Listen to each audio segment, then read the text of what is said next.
New York didn't rise into history. It detonated. September 1776, Lower Manhattan becomes a furnace. Smoke blurs faces, ash erases names, and every doorway becomes a jury. Was it accident, sabotage, or profit? When a city burns, the first casualty isn't wood. It's truth. Follow the wind. Embers hop rooftops like signals. Intersections choke under soldiers' orders. Ledgers curl in the gutter, debts forgiven, evidence gone, and someone is already counting who gets blamed tonight.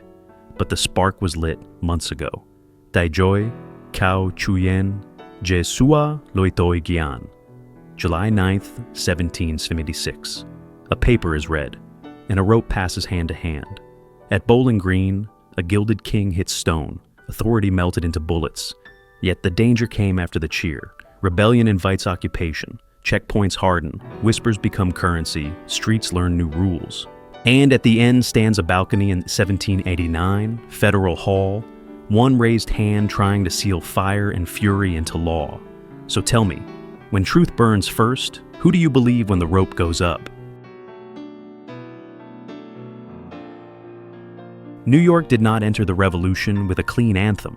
It entered with smoke, with panic, with a city that could burn faster than anyone could decide who started the fire.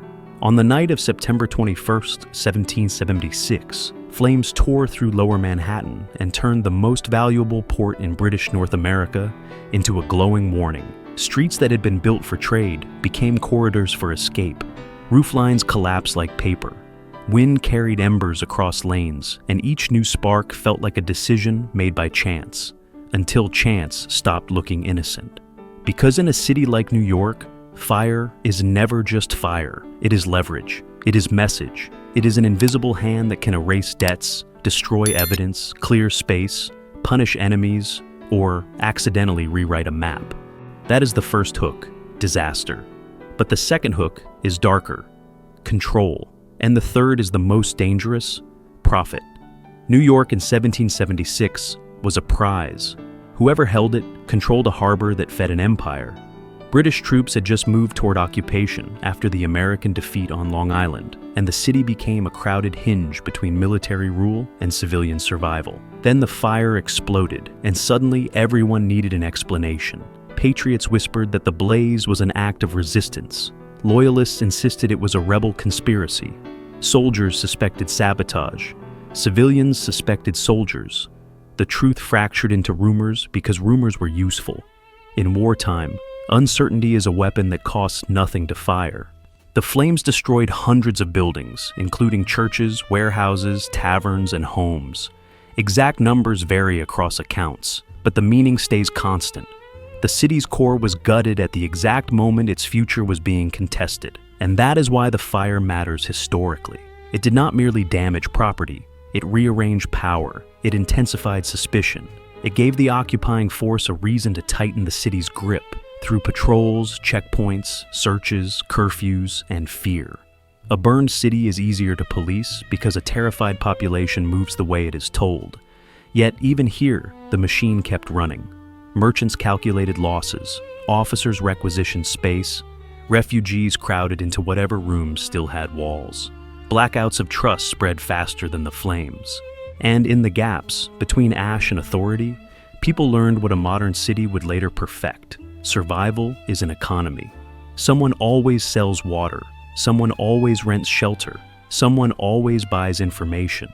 So, the Great Fire becomes more than a spectacle. It becomes a test. What happens when a city's identity is forced to choose between loyalty, resistance, and hunger on the same night? But the fire is only the first rupture, because if a city can burn, it can also break. And the next scene is not smoke, it is a crowd, a rope, and a king made of metal about to fall. A city does not declare independence with ink. It declares it with noise, with bodies in the street. With the moment, fear changes direction. On July 9th, 1776, the words of the Declaration of Independence were read to soldiers and citizens in New York. But the real sentence, the one everyone felt, came after the reading ended. A crowd moved toward Bowling Green, where King George III stood above them in gilded metal, calm, permanent, untouchable. That statue was not decoration. It was policy made visible. It told the city who owned the skyline.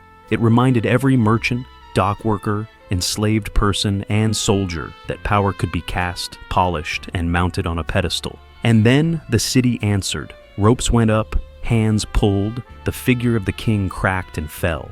The sound of impact was not just bronze on stone. It was a signal that the old order could bleed. That is the first hook, spectacle. But the second hook is sharper, participation. Because once a crowd learns it can topple a symbol, it starts asking what else can be toppled. And the third hook is the most unsettling, recycling power.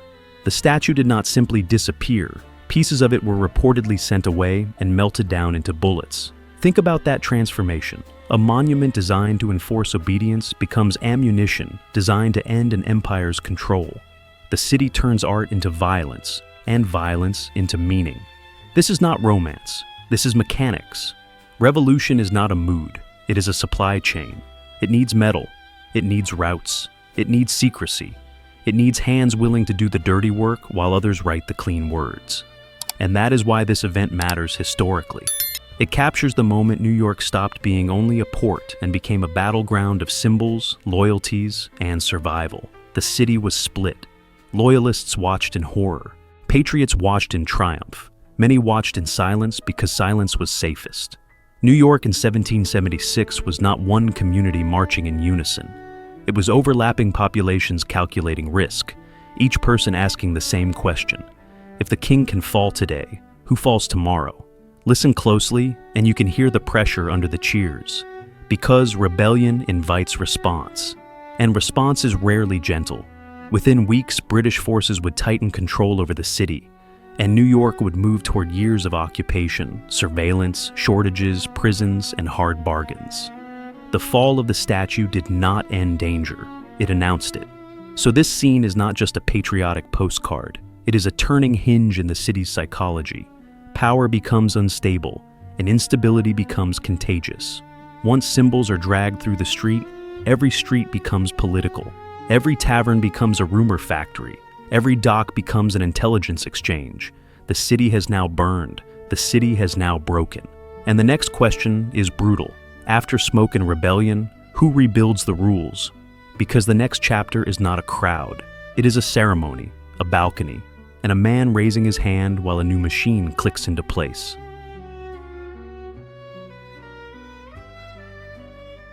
New York did not heal by forgetting. It healed by converting trauma into structure, and structure into power. On April 30th, 1789, crowds packed the streets around Federal Hall. Faces leaned from windows, boots scuffed cobblestones.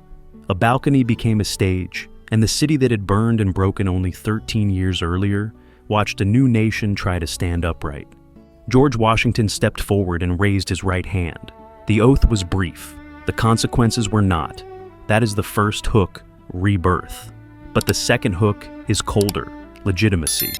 Because an oath is not only a promise to people, it is a binding spell that turns ideals into enforcement. And the third hook cuts deepest, memory. Because every cheer carried the ash of 1776. Federal Hall mattered because it anchored something the revolution still lacked. A government that could function beyond slogans. Under the Articles of Confederation, the country was fragile, broke, and easy to ignore. The Constitution demanded a center of gravity, and New York, wealthy, strategic, restless, became the temporary capital. Here, the first Congress assembled. Here, the first executive authority took shape. Here, legitimacy stopped being a rumor and became a routine. Look closer, and the scene becomes less comforting. Power was returning, but it was not returning equally. Enslaved people still lived and worked in the city.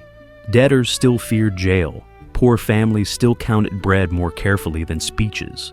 The port still rewarded those who controlled ships, credit, and information. The Inauguration did not erase that. It organized it. A state strong enough to protect commerce is also strong enough to police dissent. The same streets that had hosted a roaring crowd at Bowling Green could now host clerks, marshals, and customs men enforcing new authority, quietly, daily, without applause. So, what is this moment, really? A victory? Yes. A warning? Also yes. Because Washington's oath completes the arc that the fire and the fallen statue began.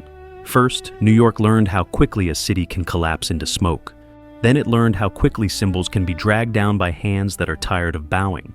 Now it learned the final lesson. Revolutions end when administration begins. The energy of the street must be translated into law, or it will be crushed by law written by someone else. That is the chain, flames, rope, oath, and that is the lasting wound and gift of 1700s New York. History is not made in one gesture, but in the sequence. Disaster that exposes, rebellion that dares, and governance that hardens the future into law. The city became proof that a revolution can win and still leave people behind, alone.